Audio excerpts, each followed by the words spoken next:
AG ನ್ಯೂಸ್ಗೆ ಸ್ವಾಗತ. ಬೆಳಗಾವಿ ಜಿಲ್ಲೆಯ ಕಿತ್ತೂರು ತಾಲೂಕಿನ ಮಲಪ್ರಭಾ ನದಿ ದಂಡೆಯ ವೀರಾಪುರ ಗ್ರಾಮದ ಐತಿಹಾಸಿಕ ದೇವಸ್ಥಾನ ಶ್ರೀ ಕೇದಾರಲಿಂಗೇಶ್ವರ ದೇವಸ್ಥಾನದ ಏಕೋರಾಮಧ್ಯರ 6ನೇ ವರ್ಷದ ಜಾತ್ರೋತ್ಸವ ಅದ್ದೂರಿಯಾಗಿ ನಡೆದು ಸಂಪನ್ನಗೊಂಡಿದೆ. ಈ ಜಾತ್ರೋತ್ಸವದ ಕಾರ್ಯಕ್ರಮವನ್ನು ಕೇದಾರ ಪೀಠದ ಶಾಖಾ ಮಠಗಳು ಆದ ಮುತ್ನಾಳ್, ಬೆಟಸೂರ ಹಾಗೂ ವೀರಾಪುರ ಗ್ರಾಮಗಳ ಶಾಖಾ ಮಠದ ಪೀಠಾಧ್ಯಕ್ಷರು ಆದ ಶ್ರೀ ಶಿವಾನಂದ ಶಿವಾಚಾರ್ಯರು ದಿವ್ಯ ಸಾನ್ನಿಧ್ಯ ವಹಿಸಿದ್ರು. ಪೂಜ್ಯ ದೇವರ ಶಿಗ್ಗೆಹಳ್ಳಿ ಮಡಿವಾಳೇಶ್ವರ ಮಠದ ಶ್ರೀಗಳು, ಕುಲವಳ್ಳಿ ಯೋಗಾಶ್ರಮದ ಓಂ ಗುರುಜಿ ಹಾಗೂ ತುರುಮುರಿ ಶಾಂತಯ್ಯ ಸ್ವಾಮಿಗಳು ಹಾಗೂ ವೀರಾಪುರ ಗ್ರಾಮದ ಸಿದ್ದರಾಮಯ್ಯ ಹಿರೇಮಠ ವಹಿಸಿದ್ರು.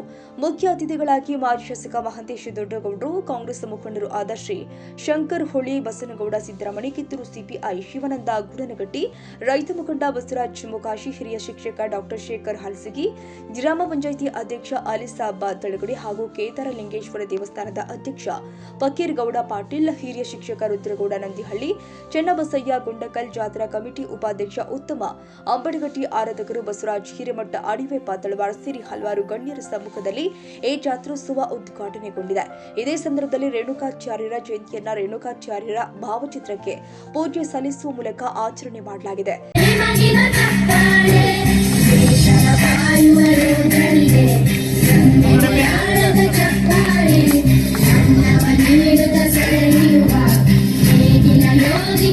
ಈ ಸಂದರ್ಭದಲ್ಲಿ ವಿವಿಧ ಕ್ಷೇತ್ರಗಳಲ್ಲಿ ಸೇವೆ ಸಲ್ಲಿಸಿದ ಗಣ್ಯರಿಗೆ 2025ರ ಕೇದಾರನಾಥ ಪ್ರಶಸ್ತಿಯನ್ನು ನೀಡಿ ಗೌರವಿಸಲಾಗಿದೆ.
ಸಂಜೆ 7 ಗಂಟೆಯಿಂದ ಶಾಲಾ ವಿದ್ಯಾರ್ಥಿಗಳಿಂದ ಸಾಂಸ್ಕೃತಿಕ ಕಾರ್ಯಕ್ರಮಗಳು ಜರುಗಿದ್ದಾವೆ.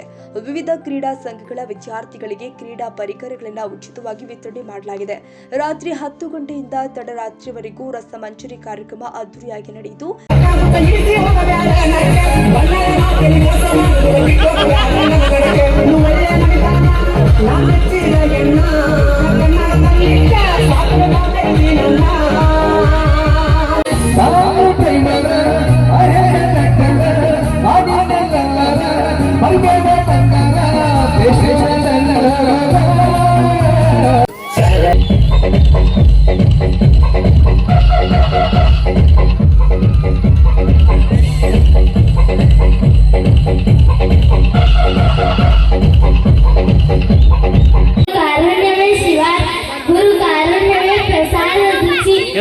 ಗುರು ಹಿಂದೆಯಿಂದ ಕೂಡ ಸಂಗಮ ದೇವ, ಎನಗಿಂತ ಕಿರಿಯರಿಲ್ಲ, ಭಕ್ತರಿಗಿಂತ ಹಿರಿಯರಿಲ್ಲ, ನಿಮ್ಮ ಪಾದ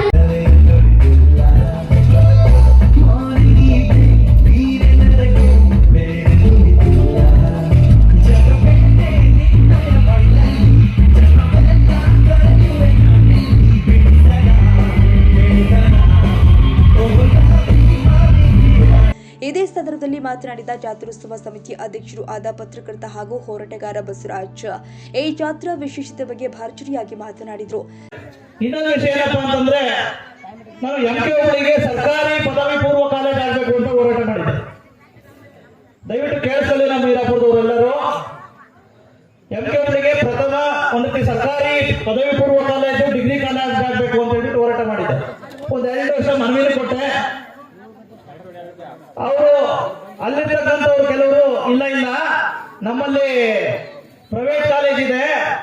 ಹಾಗಾಗಿ ಬೇಡ ನಮ್ಮ ಸರ್ಕಾರಿ ಪದವಿ ಪೂರ್ವ ಕಾಲೇಜು ಅಂತ ಹೇಳ್ಬಿಟ್ಟು ಕೆಲವರು ಕೊಟ್ಟರು, ಕೆಲವರು ಅದು ಸಹಮತ ವ್ಯಕ್ತಪಡಿಸಿದ್ರು. ಈಗ ಇಂಥ ಸಂದರ್ಭದಲ್ಲಿ ನಾವೇ ಮಾಡಬೇಕು? ಸರ್ಕಾರಿ ಪದವಿ ಪೂರ್ವ ಕಾಲೇಜು ಮನೆ ಬಾಗಿಲು ಬಂದು ನಿಂತಿದೆ, ಪದವಿ ಕಾಲೇಜು ಮನೆ ಬಾಗಿಲು ಬಂದು ನಿಂತಿದೆ. ಇಂಥ ಸಂದರ್ಭದಲ್ಲಿ ಈಗ ಮಲಪ್ರಭಾ ನದಿ ದಂಡೆಯಲ್ಲಿ ಹುಣಸಿಕಟ್ಟಿ ಗ್ರಾಮದಲ್ಲಿ ಸರ್ಕಾರಿ ಪದವಿ ಪೂರ್ವ ಕಾಲೇಜ್ ಇದೆ. ಹಾಗಾಗಿ ಈಗ ನಾವೇನ್ ಮಾಡ್ಬೇಕಪ್ಪ ಅಂತಂದ್ರೆ, ನಮ್ಮ ವೀರಾಪುರದಲ್ಲಿ ಯಾಕೆ ಒಂದು ಪದವಿ ಪೂರ್ವ ಕಾಲೇಜ್, ಸರ್ಕಾರಿ ಪದವಿ ಪೂರ್ವ ಕಾಲೇಜ್ ಯಾಕೆ ತಗೊಬರ್ಬಾರ್ದು ಅಂತಕ್ಕಂಥದ್ದು ನನ್ನ ಪ್ರಶ್ನೆ.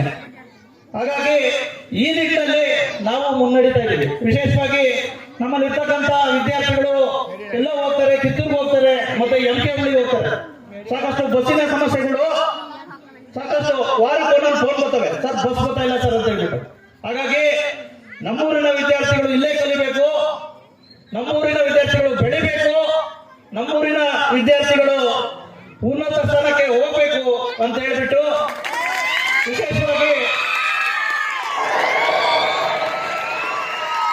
ವಿಶೇಷವಾಗಿ ನಾನು ಈಗ ಆಲ್ರೆಡಿ ಚಿಂತನೆ ನಡೆಸಿದ್ದೀನಿ. ಮುಂಬರ್ತಕ್ಕಂಥ ದಿನಗಳಲ್ಲಿ ಏನು ಯಾವ ರೀತಿ ಪ್ರತ್ಯೇಕ ಗ್ರಾಮ ಪಂಚಾಯತಿ ಯಾವ ರೀತಿ ಹೋರಾಟ ಮಾಡುದು, ಅದೇ ತೆರನಾದ ಹೋರಾಟಗಳನ್ನ ಮಾಡಿ ಇನ್ನ ಕೆಲವೇ 5 ವರ್ಷಗಳಲ್ಲಿ ನಮಗೆ ಸರ್ಕಾರಿ ಪದವಿ ಪೂರ್ವ ಕಾಲೇಜು ಮಾಡಿಕೊಳ್ಳಿಕ್ಕೆ ದಯವಿಟ್ಟು ಈ ಒಂದು ಹೋರಾಟಕ್ಕೆ ಎಲ್ಲರೂ ಸಹ ಸಾಥ್ ಕೊಡಬೇಕು. ಈ ನಿಟ್ಟಿನಲ್ಲಿ ನಾನು ಪ್ರಾಮಾಣಿಕವಾಗಿ ಹೋರಾಟ ಮಾಡ್ತೀನಿ ಅಂತ ಹೇಳ್ಬಿಟ್ಟು ಈ ಸಂದರ್ಭದಲ್ಲಿ ನಾನು ಮನವಿ ಮಾಡ್ಕೊಳ್ತೇನೆ. ಮತ್ತೆ ವಿಶೇಷವಾಗಿ ರೈತಾಪಿ ವರ್ಗಕ್ಕೆ ಮಲಪ್ರಭಾ ನದಿ ಕಡಕೊಂಬಿ ಹುಟ್ಟುತ್ತೆ, ಹೊರಟೋಗುತ್ತೆ. MK ಹುಬ್ಳಿ ಬಂದಿಗೆ ಸಾಕಷ್ಟು ಹೆಲ್ಪ್ ಆಗ್ತೈತೆ, ಮತ್ತೆ ಈ ಕಡೆ ಹಿರೇಕೆರಳಿಂದ ಆ ಕಡೆ ಜನಕ್ಕೆ ಹೆಲ್ಪ್ ಆಗ್ತೈತೆ. ನಮ್ಮ ವೀರಾಪುರಗೆ ಯಾವುದೇ ರೀತಿ ನೀರಾವರಿ ಇಲ್ಲ, ಮತ್ತೆ ಸಾಕಷ್ಟು ವೀರಾಪುರಗಳಿಗೆ ಏನೂ ಇಲ್ಲ. ಹಾಗಾಗಿ ನಂದು ಏನಪ್ಪಾ ಅಂದ್ರೆ ಮೊದಲಿಂದಲೂ ಒಂದ್ ರೀತಿ ವೀರಾಪುರದಿಂದ ಕ್ಯಾರ್ಕೊಪ್ಪಗೆ ಒಂದು ಚೆಕ್ ಡ್ಯಾಮ್ ಮಾಡ್ಕೊಂಡ್ರೆ ಸಣ್ಣ ನೀರಾವರಿ ಇಲಾಖೆಯಿಂದ ಅಲ್ಲಿ ನೀರಾವರಿ ಒಂದ್ ರೀತಿ ನೀರು ನಿಲ್ಗಡೆ ಆಗುತ್ತೆ. ಒಂದು 365 ಡೇಸ್ ವರ್ಷ ಪೂರ್ತಿ ನೀರು ನಿಲ್ಲುತ್ತೆ, ಅಂತರ್ಜಲ ಮಟ್ಟ ಶಾಶ್ವತವಾಗಿರುತ್ತೆ, ರೈತರು ನೆಮ್ಮದಿಯಾಗಿರ್ತಾರೆ. ಈ ನಿಟ್ಟಿನಲ್ಲಿ ಆ ಚೆಕ್ ಡ್ಯಾಮ್ ಸಹ ಸಾಕಷ್ಟು ಹೋರಾಟ ಮಾಡ್ತಾ ಇದೀವಿ. ಇದಕ್ಕೂ ಸಹ ನಿಮ್ಮ ಸಪೋರ್ಟ್ ಬೇಕು. ಬಂಧುಗಳೇ, ಸಾಕಷ್ಟು ಒಂದು ರೀತಿ ಇಷ್ಟು ಸಾಕಷ್ಟು ಸಮಯದ ಅಭಾವ ಇದೆ. ಈ ಎಲ್ಲ ಹೋರಾಟಗಳಿಗೆ ನೀವೆಲ್ಲ ಸಾಥ್ ಕೊಡ್ತೀರಾ ಅಂತ ನಿರೀಕ್ಷಣೆ ಮಾಡ್ತಾ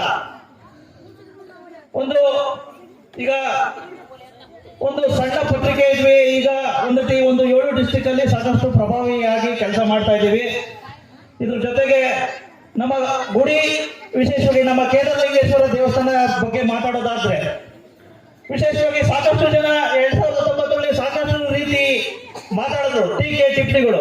ನೋಡು, ಅವರು ನಮ್ಮ ಆಪೋಸಿಟ್ ಮಾಡ್ತಾವ್ರೆ, ನಾವು ವಿರುದ್ಧವಾಗಿ ಮಾಡ್ತಾವ್ರೆ ಅಂತ ಅವ್ರಿಗೆಲ್ಲ ಇವತ್ತು ಹೇಳಿ ಬಯಸ್ತೇನೆ. ನಾವು ಯಾವ ದೇವಸ್ಥಾನದ ವಿರೋಧಿಗಳಲ್ಲ. ಪ್ರತಿಯೊಬ್ಬ ವೀರಾಪುರ ಗ್ರಾಮದ ಸಮಗ್ರ ಅಭಿವೃದ್ಧಿಗೆ ನಾವು ಸದಾ ಬದ್ಧರಾಗಿದ್ದೀವಿ. ವಿಶೇಷವಾಗಿ ನಾವೆಲ್ಲ ದೇವಸ್ಥಾನಗಳ ಪರವಾಗಿ ಕೆಲಸ ಮಾಡ್ತಾ ಇದ್ದೀವಿ. ಹೊರತು ನಮ್ದೇನು ಈಗ 2 ಹೂ ಇರ್ತವೆ, ಒಂದು ಹೂ ಬೆಳೆಯೋದು ಮಾತ್ರ ನೋಡುತ್ತೆ, ಪರಂತು ಪಕ್ಕದ್ದು ಯಾಕೆ ಬೆಳೀತೈತೆ ಅಂತ ಹೇಳ್ಬಿಟ್ಟು ಗೊತ್ತಾಗಲ್ಲ.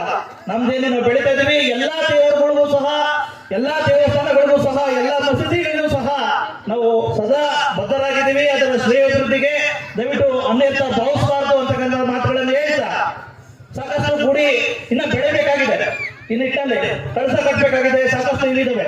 ಈ ನಿಟ್ಟಿನಲ್ಲಿ ನಮ್ಮ ಹಲವಾರು ರೀತಿ ಅನುದಾನ ಕೊಟ್ಟಿದ್ದೀವಿ. ಹಾಗಾಗಿ ಅನುದಾನಗಳನ್ನ ದಯವಿಟ್ಟು ಕೊಡ್ಬೇಕಾಗಿ ವಿನಂತಿಸ್ಕೊಳ್ತೀನಿ ಅಂತ ಮಾತುಗಳನ್ನು ಹೇಳ್ತಾ, ಇನ್ನು ಕೆಲವೇ ದಿನಗಳಲ್ಲಿ ಮೈಸೂರಿಗೆ ಒಂದ್ ರೀತಿ ತಾಲೂಕು ಮಟ್ಟದ ಒಂದ್ ರೀತಿ ಸ್ಪೋರ್ಟ್ಸ್ ಆಗ್ತಾ ಇದೆ. ಈ ನಿಟ್ಟಿನಲ್ಲಿ ಎಲ್ಲರಿಗೂ ಸಹ ಮನವಿ ಮಾಡ್ಕೊಳ್ತೇನೆ, ಸಾಕಷ್ಟು ಅದನ್ನ ಯಶಸ್ವಿಯಾಗಿ ಅದನ್ನ ಶ್ರಮಿಸಬೇಕಾಗಿದೆ, ಯಶಸ್ವಿಯಾಗಿ ಪೂರೈಸಬೇಕಾಗಿದೆ. ಹಾಗಾಗಿ ಎಲ್ಲಾ ಗಣ್ಯರು ದಯವಿಟ್ಟು ಅವ್ರಿಗೂ ಏನದೆ ಆ ಒಂದು ತಾಲೂಕು ಮಟ್ಟದ ಕ್ರೀಡಾಕೂಟವನ್ನ ನೆರವೇರಿಸೋದಕ್ಕೆ ದಯವಿಟ್ಟು ಎಲ್ಲರೂ ಸಹ ಸಪೋರ್ಟ್ ಮಾಡಿ ಅಂತಕ್ಕಂಥ ಮಾತುಗಳನ್ನು ಹೇಳ್ತಾ, 24x7 365 ಡೇಸ್ ಯಾರೇ ಆಗಿರ್ಲಿ. ಯಾಕಪ್ಪ ಅಂದ್ರೆ ಕೆಲವ್ರಿಗೆ ಏನೋ ಗೊತ್ತಿರ್ಬೋದು, ನಮ್ಮ ವರ್ತನೆ ಇಷ್ಟ ಆಗಲ್ಲ ಇರ್ಬೋದು, ಅರ್ಥ ಆಯ್ತಾ?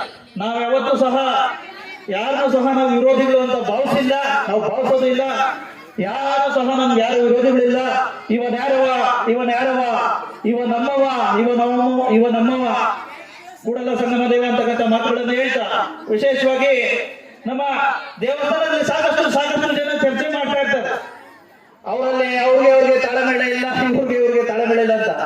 ನಮ್ಮ ಕುಟುಂಬ ಇದ್ದ ಸಂಘಪ್ಪ, ಒಂದು ದೇವಸ್ಥಾನ ಕಮಿಟಿ, ಆಯ್ತಾ. ನಮ್ಮಲ್ಲಿ ಸಣ್ಣ ಪುಟ್ಟ ಇರ್ತವೆ, ಆದರೆ ಯಾವುದೇ ತರನಾದ ಸುದೀರ್ಘವಾದ ದೀರ್ಘವಾದ ಯಾವುದೇ ರೀತಿ ಜಲವಂತ ಸಮಸ್ಯೆಗಳು ನಮ್ಮಲ್ಲಿ ಇಲ್ಲ, ಆಯ್ತಾ. ನಮ್ದು ಉದ್ದೇಶ ಏನು, ಪ್ರತಿ ವರ್ಷ ಜಾತ್ರೆ ಮಾಡಬೇಕು, ಪ್ರತಿ ವರ್ಷ ಜನಗಳಿಗೆ ಸಪೋರ್ಟ್ ಮಾಡಬೇಕು, ಇಷ್ಟೇ, ಆಯ್ತಾ. ಅವ್ರ ಕೆಲಸ ಅವ್ರು ಮಾಡ್ತಾ ಇರ್ತಾರೆ, ನಮ್ಮ ಕೆಲಸ ನಾವು ಮಾಡ್ತಾ ಇರ್ತೀವಿ, ಎಲ್ಲರೂ ಸಹ ಸೇರಿ ಒಂದ್ ರೀತಿ ಯಶಸ್ವಿಗೊಳ್ತೀವಿ. ಹಾಗಾಗಿ ದಯವಿಟ್ಟು ಅನ್ಯತಾ ಭಾವಿಸಬಾರ್ದು.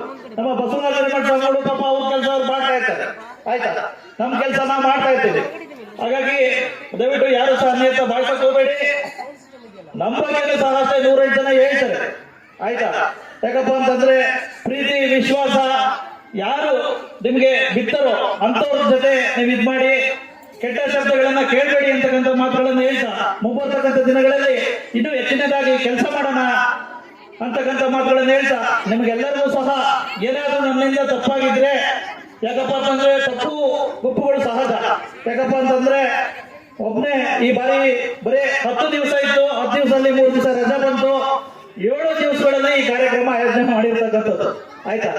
ಅವರು ದಾಸೋಹ ವ್ಯವಸ್ಥೆ ಮಾಡಿದ್ರು, ಈ ಕಡೆ ನಾನು ಸ್ಟೇಜ್ ಎಲ್ಲ ಗೆಸ್ಟ್ಗಳನ್ನೆಲ್ಲ ಕರೆದ್ವಿ, ಸಿಕ್ಕಾಪಟ್ಟೆ ಇದಾಯ್ತು. ಹಾಗಾಗಿ ಯಾರಿಗಾದ್ರೂ ನನ್ನಿಂದ ಏನಾದ್ರು ಬೇಜಾರಾಗಿದ್ರೆ ಅಥವಾ ಯಾರಿಗಾದ್ರೂ ನನ್ನಿಂದ ತೊಂದರೆ ಆಗಿದ್ರೆ, ಈ ನಿಮ್ಮ ಬಸವರಾಜ್ ಮಾಡುವ ಏನಪ್ಪಾ ಅಂದ್ರೆ ದಯವಿಟ್ಟು ಕ್ಷಮೆ ಇರಲಿ ಅಂತಕ್ಕಂಥ ಮಾತುಗಳನ್ನು ಹೇಳ್ತಾ, ವಿಶೇಷವಾಗಿ ಎಲ್ಲರೂ ಸಹ ದಯವಿಟ್ಟು ಜೋರಾಗಿ ಚಪ್ಪಾಳೆ ಮುಖಾಂತರ ಎಲ್ಲರೂ ಸಾಕಟ್ಟಿಲ್ಲ, ದಯವಿಟ್ಟು ಜೋರಾಗಿ ನಿಮ್ಗೆಲ್ಲರೂ ಸಹ ಧನ್ಯವಾದಗಳು ಅಂತಕ್ಕಂಥ ಮಾತುಗಳನ್ನು ಹೇಳ್ತಾ, ಈಗ ಪೂಜ್ಯ ದಿವ್ಯ ಸಾನ್ನಿಧ್ಯ ವಹಿಸಿರ್ತಕ್ಕಂಥ ಸಿದ್ದರಾಮಯ್ಯ ಹಿರೇಮಠ ಸ್ವಾಮಿಗಳ ಮಾತುಗಳನ್ನು ಕೇಳಿ ನೆಕ್ಸ್ಟ್ ರಸಮಂಜರಿ ಕಾರ್ಯಕ್ರಮ ಸ್ಟಾರ್ಟ್ ಆಗುತ್ತೆ. ನಮ್ಮೂರಿನ ಗೌರವ ಹೆಚ್ಚತಕ್ಕಂಥದ್ದು, ದಯವಿಟ್ಟು ಯಾರು ಗದ್ದಲ ಮಾಡಬೇಡಿ, ದಯವಿಟ್ಟು ಕ್ಲೀನ್ ಕೇಳಿ ಅಂತಕ್ಕಂಥ ಮಾತುಗಳನ್ನ ಹೇಳ್ತಾ ಈ ಮಾತುಗಳನ್ನ ಮುಗಿಸ್ತೇನೆ. ನಮಸ್ಕಾರ, ಥ್ಯಾಂಕ್ ಯು. ಈ ಒಂದು ಕಾರ್ಯಕ್ರಮ ಒಂದು ಶಾಖಾ ಮಠವಾದಂತಹ ಕೇದಾರ ಪೀಠದ ಶಾಖಾ ಮಠದ ವತಿಯಿಂದ ಯಕೋರಾಮ ರಾಧ್ಯರ 6ನೇ ವರ್ಷದ ಜಾತ್ರಾ ಮಹೋತ್ಸವ ನಿಮಿತ್ತವಾಗಿಟ್ಟುಕೊಂಡು ರೇಣುಕರ ಜಯಂತಿಯನ್ನು ನಾವೆಲ್ಲರೂ ಆಚರಿಸ್ತಾ ಇದ್ದೇವೆ. ಕಾರಣ ಏನು ಅಂತ ಅಂದ್ರೆ, ಈ ಜಗತ್ತಿನೊಳಗೆ ಮೊಟ್ಟ ಮೊದಲಿಗೆ ಜ್ಯೋತಿರ್ಲಿಂಗ ಅಂತ ಅಂದು ಉದ್ಭವ ಆಗಿದ್ದಾವೆ. ಅಂತಹ ಒಂದು ಜ್ಯೋತಿರ್ಲಿಂಗದೊಳಗೆ ರೇಣುಕರದು ಒಂದು ಜ್ಯೋತಿರ್ಲಿಂಗ. ಎಲ್ಲ ಪಂಚಪೀಠಗಳ ಜಗದ್ಗುರುಗಳಾಗಿ ನಾವು ಈ ನಾಡಿಗೆ ಕಂಡಂಥ ಎಲ್ಲ ವೀರಶೈವದ ಸಿದ್ಧಾಂತ ಶಿಖಾಮಣಿ ಮೂಲಕವಾಗಿ ಪ್ರತಿಯೊಬ್ಬ ಭಕ್ತರ ಹೃದಯಕ್ಕೆ ಆಚಾರವಂತರಾಗಿರ್ಬೇಕು, ಲಿಂಗವಂತರಾಗಬೇಕು. ವೀರಶೈವದ ಸಿದ್ಧಾಂತದೊಳಗೆ ನಮ್ಮ ಸದ್ಭಕ್ತರು ನಡೆದರೆ ಆ ಪರಮಾತ್ಮನ ಸಾಕ್ಷಾತ್ಕಾರವಾಗಿ ನೋಡಿಕೊಳ್ಳೋದಕ್ಕೆ ಸಾಧ್ಯ ಐತಿ ಅಂತ ಅಂದು ಆ ರೇಣುಕರು ಮಾಡಿಕೊಟ್ಟೋಗಿದ್ದಾರೆ. ಅಂತ ಒಬ್ಬ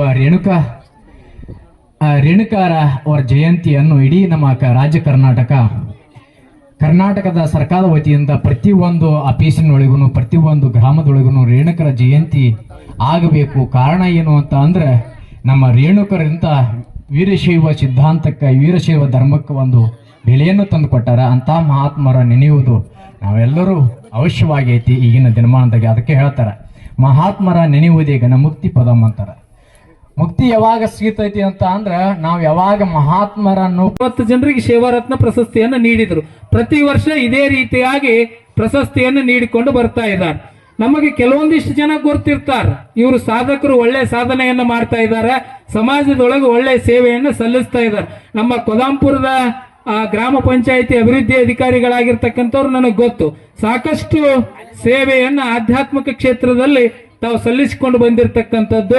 ಹಾಗೆ ಗುರುತಿಸಿಕೊಂಡಿರ್ತಕ್ಕಂಥವ್ರು ನಾವಲಗಟ್ಟಿ ಮೊಕಾಶಿ ಅವರು ಕೆಲವೊಂದಿಷ್ಟು ಜನರಿಗೆ ಗೊತ್ತು. ಆದ್ರೆ ಕೆಲವೊಂದಿಷ್ಟು ಜನರ ಸೇವೆ ಅದು ಮೂಲೆಯಲ್ಲಿ ಮರೆಮಾಚ್ತಾ ಇತ್ತು. ಅಂತಹ ಸೇವೆಗಳನ್ನ ಕಂಡು ಹಿಡಿದುಕೊಂಡು ಅವರು ಇವತ್ತೇನ್ ಮಾಡ್ತಾ ಇದ್ದಾರೆ, ಸಮಾಜದಲ್ಲಿ ಆ ಸೇವೆಗಳನ್ನ ಎತ್ತಿ ಹಿಡಿಯುವಂತ ಕಾರ್ಯವನ್ನು ಮಾಡ್ತಾ ಇದ್ದಾರೆ.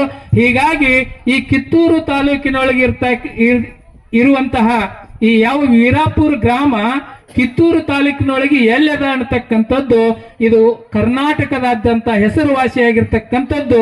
ವಿಶೇಷವಾಗಿರ್ತಕ್ಕಂಥ ಒಂದು ಮಾತನ್ನು ಹೇಳಲಿಕ್ಕೆ ಬಯಸ್ತೀನಿ. ಅದು ಯಾವ ಬಸವರಾಜ ಪಾಟೀಲ್ ಅವರು ವಿಶೇಷ ಪತ್ರಕರ್ತರು, ಅವರಿಂದ ಈ ವೀರಾಪುರದ ಬಸವರಾಜ ಪಾಟೀಲ್ ಅವರು ಅನ್ನುವಂಥದ್ದು ಗುರುತಿಸಿಕೊಂಡಿರ್ತಕ್ಕಂಥದ್ದು ಬಹಳ ಹೆಮ್ಮೆಯ ವಿಷಯ.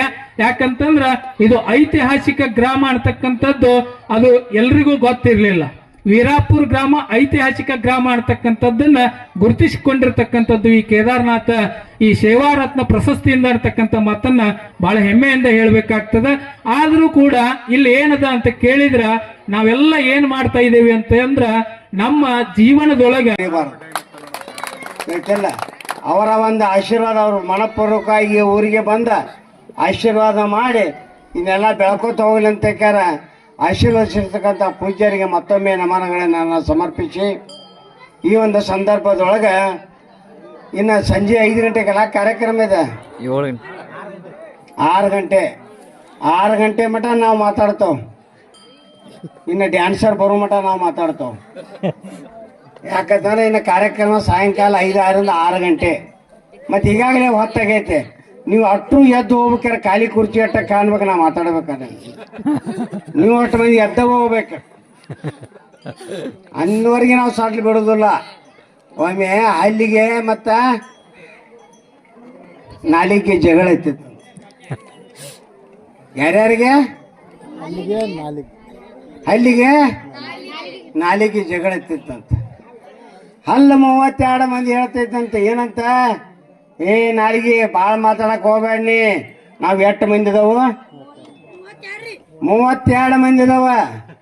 ನಾವು ಗಟ್ಟಿಮುಟ್ಟದವ. ನಾವು ಏನು ಬೇಕಾದರೂ ಮಾಡ್ಬೋದು ಅಂತ ಹೇಳ್ತಂತ.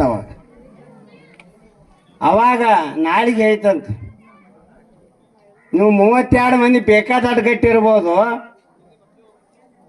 ಅದಕ್ಕೆ ಈಗ ಹಳ್ಳ್ಯಾಗ ಒಂದು ಮಾತಾಡ್ತಾರಲ್ಲ, ನೋಡ ಒಂದು ಮಾತಿ ಉದುರಿಸ್ನಿ ಅಂದ್ರೆ 32 ಹಲ್ಲು ಉದುರ್ತಾವ ನೋಡಿ ಅಂತಿಕಾರ. ಹಂಗೆ ನನ್ನ ನಾಲಿಗೆ ಒಳಗಾಟ ಶಕ್ತಿ ಐತೆ. ನಾ ಒಂದು ಮಾತು ಹೇಳಿಬಿಟ್ರೆ ಸಾಕ, ಬೇಕಾದ ಹಾಕೈತಿ. ನೀ ಎಚ್ಚರಾಗಿರಂತ ನಾಲಿಗೆ ಯಾರಿಗೆ ಹೇಳ್ತದ? ಅದಕ್ಕೆ ನಾಲಿಗೆ ಒಳ್ಳೆಯದಾದರೆ ನಾಡೆಲ್ಲ ಒಳ್ಳೆಯದು. ಅದಕ್ಕೆ ನಾವು ಎಲ್ಲರೂ ಏನಂತ ಹುಡುಗರಿಗೆ ಹೌದಣ್ಣ. ಅದಕ್ಕೆ ಬರ್ತದೆ, ಮತ್ತೊಂದು ದಿವಸ ಹಳಿಯಾಳದ್ ಬರ್ತದೆ, ಇನ್ನೊಂದು ದಿವಸ ಧಾರವಾಡದ ಬರ್ತದೆ, ಮತ್ತೊಂದು ಹೀಗೆ ಬೇರೆ ಬೇರೆ ತಾಲೂಕು ಜಿಲ್ಲೆ ವ್ಯಾಪ್ತಿಯನ್ನ ಮೀರಿ ಕೆಲಸ ಮಾಡ್ತಕ್ಕಂಥದ್ದು. ನಾನು ಒಂದು 2-3 ಸಲ ಅವ್ರಿಗೆ ವಾರ್ನಿಂಗ್ ಮಾಡಿದೆ. ನೀನು ಬೈಕಲ್ಲಿ ಓಡಾಡ್ತೀಯಾ, ಇಂಥ ಒಂದು ಏನು ವಿರೂಪವಾಗಿರ್ತಕ್ಕಂಥ ಸುದ್ದಿಯನ್ನು ಮಾಡೋದ್ರಿಂದ ಜನ ವಿರೋಧ ಆಗ್ತಾರೆ. ನಿನಗೆ ಯಾರಾದರೂ ಆಪತ್ತನ್ನು ತಂದು ಒಡ್ಬಹುದು. ಯಾಕ್ರಿ ನೀವೆಲ್ಲ ಇಷ್ಟ್ಯಾಕೋ ಮೈ ಮೇಲೆ ಹಾಕೊಂಡು ಹೋರಾಟ ಮಾಡ್ತೀವಿ ಬಸವರಾಜ್ ಅಂತ ಕೇಳಿದೆ ನಾನು ಅವ್ರಿಗೆ. ಅದಕ್ಕೆ ಅವರು ನನಗೂ ಒಂದು ಮಾತನ್ನು ಹೇಳಿದರು, ಸರ್ ಎಲ್ಲರೂ ನಿಮ್ಮಂಗೆನೇ ಹೇಳ್ತಾರೆ ನನಗೆ, ಆದ್ರೆ ಸತ್ಯ ಮತ್ತು ಪ್ರಾಮಾಣಿಕತೆ ಅಂತಕ್ಕಂಥದ್ದು ಬಯಲಿಗೆ ಬರೋದು ಯಾವಾಗ, ಆ ಜನರಿಗೆ ನ್ಯಾಯ ಕೊಡೋದು ಯಾವಾಗ? ಅದು ನನ್ನ ರಕ್ತದಲ್ಲಿ ಬಂದಿದೆ. ಆ ನ್ಯಾಯ ಕೊಡಿಸ್ಲಿಕ್ಕೆ ನಾನು ಹಳ್ಳಿಗಾಡಿರಲಿ ಗುಡ್ಡಗಾಡಿರಲಿ ಅಲ್ಲೆಲ್ಲ ತಿರುಗಾಡಿ ಆ ನ್ಯಾಯ ಕೊಡಿಸುವಂಥ ಕೆಲಸ ಮಾಡ್ತಾ ಇದ್ದೀನಿ. ಅಕಸ್ಮಾತ್ ಏನಾದರೂ ಅದರಿಂದ ನಾನು ಅಂತ್ಯ ಆಗೋದಿದ್ರು ಕೂಡ ಅದು ಭಗವಂತನ ಇಚ್ಛೆ ಅಂತಕ್ಕಂಥ ಒಂದು ದೊಡ್ಡ ಮಾತನ್ನು ಹೇಳಿದಾಗ ನಾನು ಬಹಳ ಖುಷಿ ಪಟ್ಟೆ. ಅದು ಒಬ್ಬ ಸ್ವಾತಂತ್ರ್ಯ ಸೇನಾನಿ ಇರ್ಬೋದು ಅಥವಾ ಒಬ್ಬ ಸೈನಿಕನಿಗಿಂತಲೂ ಮಿಗಿಲಾದಂಥ ಮಾತನ್ನ ಆ ಒಂದು ಬಸವರಾಜರು ಹೇಳಿದಾಗ ಅವರು ರೈತರಿಗೆ, ಶಿಕ್ಷಕರಿಗೆ, ಮಕ್ಕಳಿಗೆ, ವ್ಯಾಪಾರಸ್ಥರಿಗೆ, ರಾಜಕಾರಣಿಗಳಿಗೆ ಎಲ್ಲರಿಗೂ ಕೂಡ ಆಪತ್ ಬಾಂಧವನಾಗಿ ಇವತ್ತು ಈ ಒಂದು ನಾಡಿನಲ್ಲಿ ಕೆಲಸ ಮಾಡ್ತಾ ಇದ್ದಾರೆ. ಆಪತ್ ಬಾಂಧವ ಅಂತಂದ್ರೆ ಬಹುಶಃ ಏನಾರ ಅನ್ಯಾಯ ಆಯ್ತು, ಮೆಣಸಿನ ಗಿಡಕ್ಕೆ ರೋಗ ಬಂದು ಎಲ್ಲ ಹಾಳಾಗಿತ್ತು ಒಂದು 20 ಎಕರೆ ಅಂದ್ರೆ ಮೊದಲು ಯಾರು ನೆನಪಾಗೋದಿಲ್ಲ. ಯಾರು ನೆನಪಕ್ಕ? ರೈತರಿಗೆ. ನಮ್ಮ ಮಾತು ಯಾರು ಕೇಳುವಂತ ಅಧಿಕಾರಿಗಳಾಗ್ಲಿ ಯಾರು ಇಲ್ಲ. ಎಲ್ಲಿ ಹೋಗ್ಬೇಕು ನಾವು? ಸರಳ ಮತ್ತು ಸಜ್ಜನ ವ್ಯಕ್ತಿತ್ವ ನಮಗೆ ಈಸಿಯಾಗಿ ಸಿಗ್ತಕ್ಕಂಥವ್ರು ಯಾರು? ಬಸವರಾಜ್. ಅಲ್ಲಿ ಹೋಗಿಬಿಟ್ರೆ ಹೆಚ್ಚು ಕಡಿಮೆ ಇಡೀ ರಾಜ್ಯದ ಮುಖ್ಯಮಂತ್ರಿ ಗಮನ ಸೆಳೆಯುವಂತ ಸುದ್ದಿ ಆಗ್ತದೆ, ನಮಗೆ ನ್ಯಾಯ ಸಿಗ್ತದೆ ಅನ್ನುವಂಥ ವಿಶ್ವಾಸ ಆಪತ್ ಬಾಂಧವನಾಗಿ ಕೆಲಸ ಮಾಡಿದ್ದು ಅನೇಕ ಉದಾಹರಣೆಗಳನ್ನ ನಾವು ನೀವೆಲ್ಲ ನೋಡಿದ್ದೀವಿ. ಅದನ್ನ ನಾವು ಮಾತಿನಲ್ಲಿ ಹೇಳಕತ್ತಿದ್ದೀನಿ. ಬಹುಶಃ ಬಹಳಷ್ಟು ನನಗೆ ಆತ್ಮೀಯರಾಗಿ ನಮ್ಮ ಅನೇಕ ಸಲಹೆ ಸೂಚನೆಗಳನ್ನು ತಗೋತಿರ್ತಾರೆ. ಅದನ್ನೂ ಕೂಡ ಜನ ಸಹಿಸೋದಿಲ್ಲ. ಏನಪ್ಪ ಬಸವರಾಜನ ಜೋಡಿ ಹಲಸಿಗೆ ಗುರುಗಳದು ಅಂತಕ್ಕಂಥ ಮಾತು ಇರ್ತದೆ. ಆದರೆ ಒಳ್ಳೆಯ ಕೆಲಸ ಮಾಡುವಾಗ ಬೆನ್ನು ತಟ್ಟತಕ್ಕಂಥ ಕೆಲಸವನ್ನು ನಾವು ಮಾಡಬೇಕು. ಆ ಒಳ್ಳೆಯ ಕೆಲಸದಲ್ಲಿ ಅದ್ರ ಯಾವುದು ಭಗವಂತನ ಪಾಲು ಸಾರ್ವಜನಿಕರ ತೃಪ್ತಿ ಅವೆಲ್ಲವೂ ಅಡಗಿರ್ತವೆ. ಸಂಗೀತ ಕಾರ್ಯಕ್ರಮದ ಉದ್ಘಾಟನೆಯನ್ನ ಕಿತ್ತೂರು ಸಿಪಿಐ ಶಿವಾನಂದ ಗುಡುಗನಹಟ್ಟಿ ದೇವರ ಹಾಡನ್ನ ಹಾಡುವುದರ ಮುಖೇನ ಉದ್ಘಾಟನೆ ಮಾಡಿದ್ದಾರೆ. ರಸಮಂಜರಿ ಕಾರ್ಯಕ್ರಮ ಕಲಾವಿದರು ನಡೆದಿದ್ದ ಅಪಾರವಾದ ಜನಸ್ತೋಮಕ್ಕೆ ಮನರಂಜನೆ ನೀಡಿದ್ರು. ಒಟ್ಟಾರೆ ಅದ್ದೂರಿಯಾಗಿ ಯಶಸ್ವಿಯಾಗಿ 6ನೇ ವರ್ಷದ ಕೇದಾರಲಿಂಗೇಶ್ವರ ಜಾತ್ರಾ ಮಹೋತ್ಸವ ಸಂಪನ್ನಗೊಂಡಿದೆ. ಕನ್ನಡಿಗರ ಮೆಚ್ಚಿನ ನಿಮ್ಮ ಎಜೆ 24/7 ನ್ಯೂಸ್ ಕನ್ನಡ ವಾಹಿನಿ ಇದೀಗ ಟಿವಿಯಲ್ಲಿ ಲಭ್ಯ. ಒಂದು ವೇಳೆ ನೋಟಿಸ್ ಕೊಟ್ಟಿದ್ರೆ ವಾಪಸ್ ತಗೋತೀವಿ. ಇವತ್ತು ವಕ್ಫ್ ಪ್ರಾಪರ್ಟಿ ಅಂತೇಳಿ ಬರ್ತದೆ ಅಂತ ಹೇಳಿದ್ರೆ ರೈತರ ಬೀದಿಗೆ ಬಂದ್ರೆ ಏನ್ ಮಾಡ್ಬೇಕಾಗತ್ತೆ? ಯಾರು ವೋಟ್ ಹಾಕಿಲ್ಲ ಅಂದ್ರೆ ಗ್ಯಾರಂಟಿನೆಲ್ಲ ಸ್ಟಾಪ್ ಮಾಡ್ಬಿಡ್ತೀವಿ.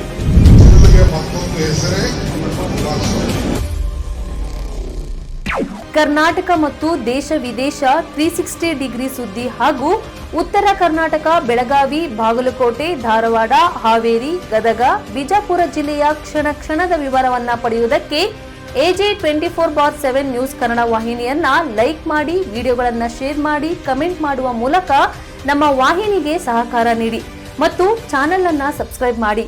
ಧನ್ಯವಾದಗಳು.